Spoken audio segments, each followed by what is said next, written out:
冒険から感動へ満を持して送るロムロム超大作イース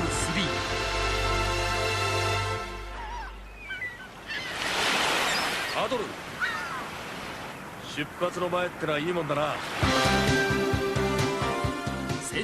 Ys, the Oath in Felghana is an enhanced remake of the third title in the Ys series, Wanderers from Ys, which came out for the Super Nintendo in 1992. In North America, that is, as the original version was released in Japan a few years prior to that. While the first two Ys games were really innovative in some ways and were received fairly well at the time, Wanderers from Ys, unfortunately, was not of the same caliber. It suffered from a lot of balance and difficulty spike issues, especially really early in the game, which turned off a lot of players. The gameplay in general just wasn't that good either, with most of the bosses either being cheap or easily exploitable. It sold so poorly that it effectively killed off the series in the West for over a decade, despite Japan having a few other games in the meantime. Overall, it was a noticeable step down in quality from the previous titles before it, and really all the ones after it too. Falcom realized this, which is why they decided to completely overhaul it from the ground up with Oath in Felghana. Everything from the battle system, to the graphics, to the way the story plays out, has been revamped over and makes it feel like you're playing a totally new, different game. Oath in Felghana got its initial release on the PC back in 2005 in Japan, but it wouldn't make it stateside until 2010 for the PSP. That version has gotten pretty pricey over the years, however, but luckily it was ported over to Steam a couple years later, which has since become the definitive version with all the updates they've added to it. This is the version I played and we'll be talking about. If you're new to the channel, we covered the remakes of the first two Ys games in similar videos to this not too long ago. While they were pretty rough around the edges in some aspects, I still enjoyed them for what they were, and it was really interesting to see the roots of the series. As fun as they were though, Oath in Felghana pretty much destroys them in every way possible. I really enjoyed this game and found it hard to put down. There's a lot of reasons why I feel this way, so let's take a deeper look and examine why in this retrospective over Ys, the Oath in Felghana.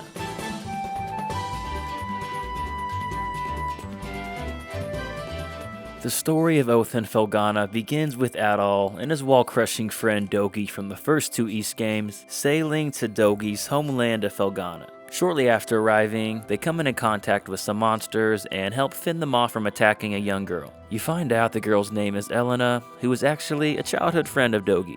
After some brief chit-chat, the three of you travel back to the local town of Redmont together to do some more catching up and to discuss why monsters have suddenly appeared out of nowhere. When you make it to Redmont, you meet up with and talk to various townsfolk and learn about the current situation they're going through. I really love how all the people in town have their own name and character portraits, with most even having their own voice actor as well. It does a great job at making Redmont feel more alive and actually gives you reason to care about its inhabitants considering you know who they are, as opposed to just being some nameless NPCs. This is the only town in the game, which may sound shitty on first thought, but given how much soul and charm it has, I honestly didn't mind it at all and feel that it works really well for the type of game that Oath in Felghana is. Being that it's a short, tightly knit adventure, having multiple towns would have just taken away from all the fleshing out they were able to give to some of the townsfolk, which would have severed the emotional connection to them a bit. Dogi was also born and raised in Redmont, so it makes sense that this game would be centered around this singular town,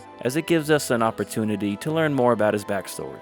Anyway, after meeting some of the townsfolk, you come to find out that in classic Ys fashion, similar to how the second game starts, the mayor of the town, along with some miners, have been trapped in a nearby mine and need some help. Of course they ask Adol to assist them, and of course he agrees because the dude literally doesn't say no to anything and would make a younger Jim Carrey quite proud.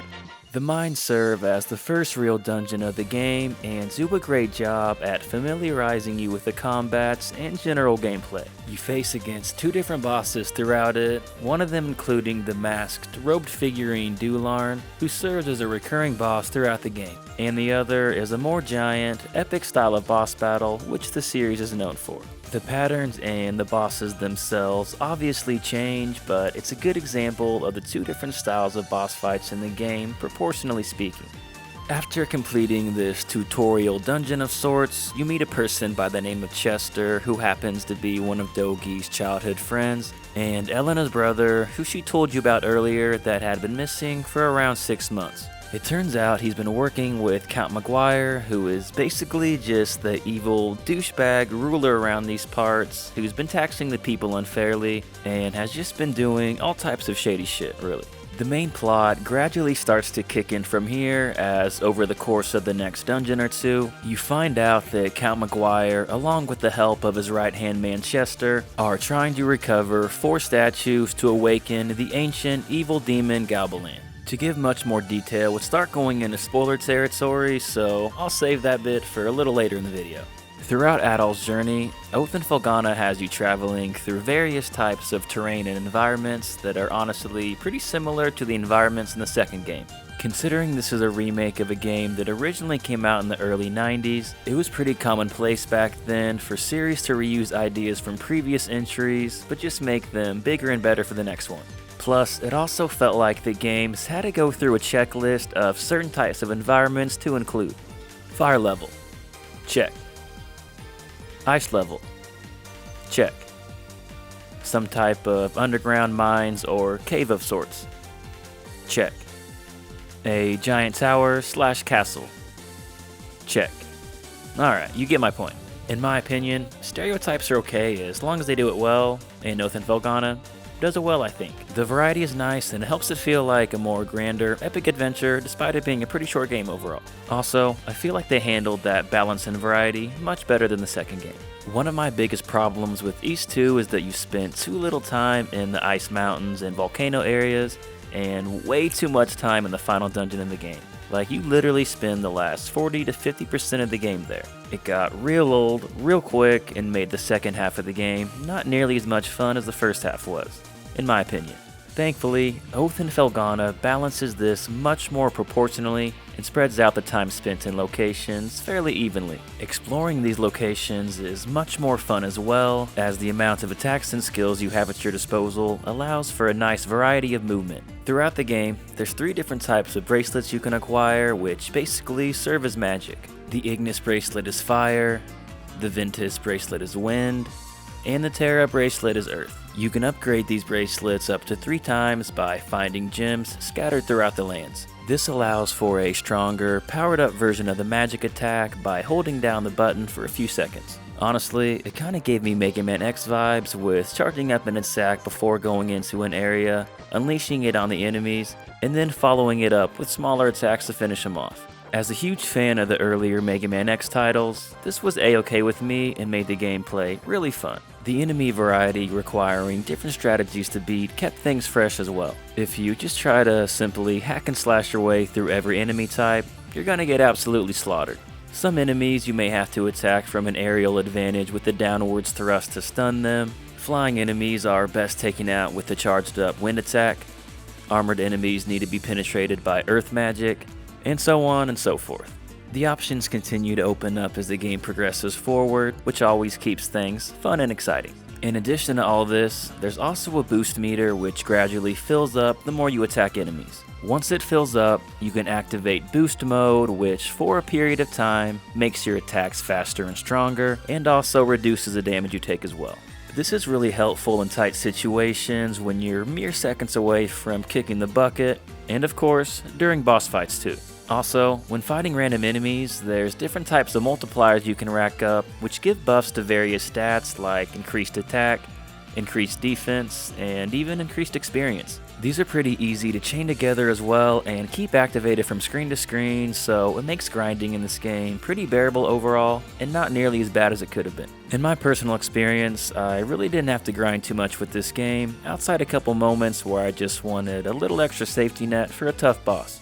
And on that note, the bosses in this game are really fun and a huge highlight overall for me. Some bosses seem really challenging at first and can really frustrate you until you start learning their patterns, and then you're all like, oh shit, I'm kicking this dude's ass now. It's not that bad. Granted, this may take a lot of practicing and deaths to get to that point, but once you do, it's very satisfying. Don't get me wrong, it's still a very difficult game, but it's a fair difficult, not a cheap difficult, and that makes it fun. If you're really just having a terrible time with the boss though, you can either level up or upgrade your equipment to make it a lot easier. By thoroughly exploring locations and killing certain enemies, you can collect Ravel ore, which you can then use to upgrade your weapons and armor up to 3 times. You can also just buy new weapons and armor by collecting gold from defeating enemies. This, alongside leveling up, makes it to where no matter how shitty you are at this game, you're never really stuck on a boss for good. Even if you were though, that's not necessarily the worst thing in the world, as the boss battles all have a really epic feel and presentation to them that does a great job at making each fight feel climatic and memorable. Alright, that's enough about the gameplay though, but as you can see, there's certainly a lot to digest there. Now, let's move on to how the game looks and sounds. Graphically, I think Oath and Felghana looks great and has aged really well in that department. The graphics may not have been considered super impressive when it was originally released, but because the studio went with the style they were already familiar and comfortable with, the game still looks good to this day.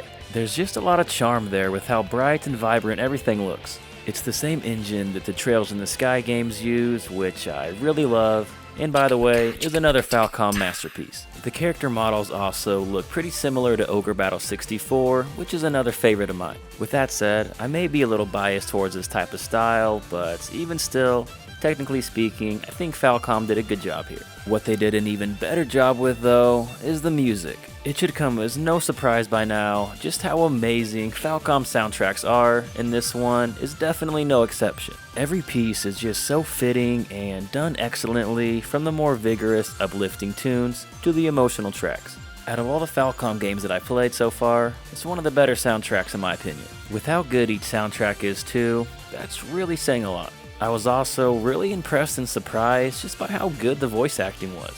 Oath and Felghana came out around the time where voice acting was starting to get pretty decent in games, but it was still a little hit or miss overall. Thankfully, the voice acting in this game hits, and it hits well. Chester's voice actor in particular really impressed me, as I thought he sounded pretty badass and delivered his lines well. Well, as badass as a dude named Chester can sound, that is. That's just a petty gripe though, so sorry if your name's Chester. You're still probably a cool person. Anyway, I thought Elena's VA did a great job as well. After looking it up, it turns out her VA is the same person that voiced Colette in Tales of Symphonia, which I thought was pretty cool, as that's another favorite of mine. I wasn't too crazy about Dogi's voice though, but with that said, some of the writing wasn't doing too much to help him or giving him a lot to work with. Man, though, she sure has filled out nicely. And she's got that whole childhood friend thing going for her, too. Who am I kidding, though? She's gonna fall for you, not for me. That's always how it goes. Let's just get inside.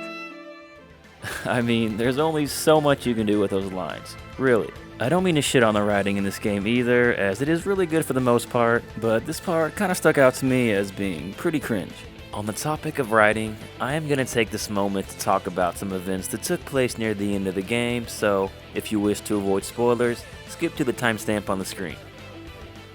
Early on, I was pretty certain that Count McGuire wasn't going to end up being the main antagonist and was merely being used as a pawn by someone else instead, but I wasn't sure who that someone else was. Bishop Nicholas kinda came as a shocker, and Sister Nell, being Dularn, came as an even bigger one. Apparently in the original Wanderers from Ys, Dularn was just a random one-off boss that had no plot relevance whatsoever. I thought it was a great idea that they decided to give that character some backstory, especially by making it someone you actually know and have talked to throughout the game, but would never expect.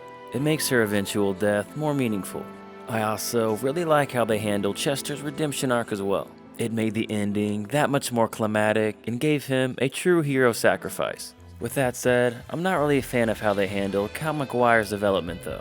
Basically, as soon as his own plans start being turned against him by Chester himself, he suddenly gets all apologetic and regrets everything he's ever done.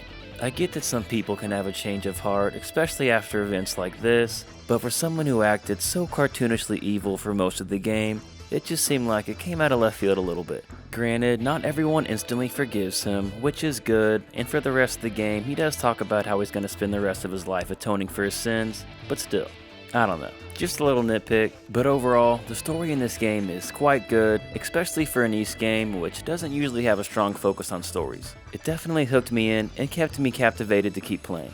Honestly, if you couldn't tell by now, I was just really impressed by Oath and Felghana as an overall game and pretty much thought it was the total package.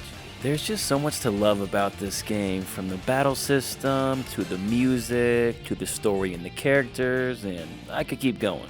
While I still haven't played all the games in the Ys series yet, out of all the ones I have played so far, this might just be my favorite one yet. I can definitely see why this game has garnered so much high praise over the years and remains a fan favorite. It does a lot of things right and delivers a tightly knit adventure with tons of charm and a lot of replayability. As if I wasn't already looking forward enough to playing the rest of the Ys games, which, by the way, we may put on hold on covering for the time being, as we kinda missed the boat on getting a lot of these videos out before Monster Nox was released on the PS4, but luckily it's coming out for the Switch sometime this summer, so we'll start covering some more Ys games in the weeks leading up to that release.